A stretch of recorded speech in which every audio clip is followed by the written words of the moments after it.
আসসালামু আলাইকুম বন্ধুগণ। আজকে ১৯তম দিন আমার ইনকিউবেটরের। এটা হচ্ছে হ্যাসিং চলতেছে।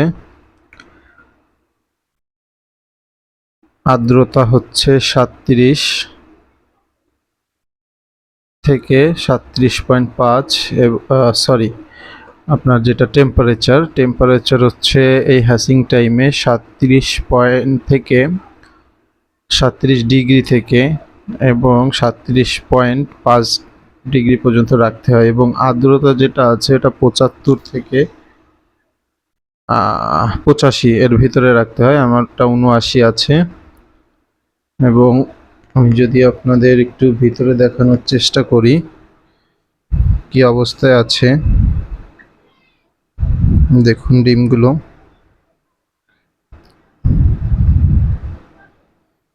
আশা করা যায় আল্লাহর রহমতে ২-১ দিনের ভেতরেই ডিম ফুটে বাচ্চা বের হবে।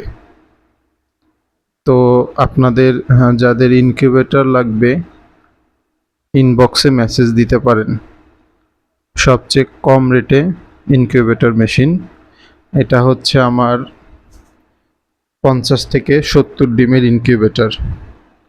আপনাদের যদি আরও বড় ইনকিউবেটর লাগে তাও দেওয়া যাবে, যদি এর থেকে ছোট ইনকিউবেটর লাগে তাও দেওয়া যাবে।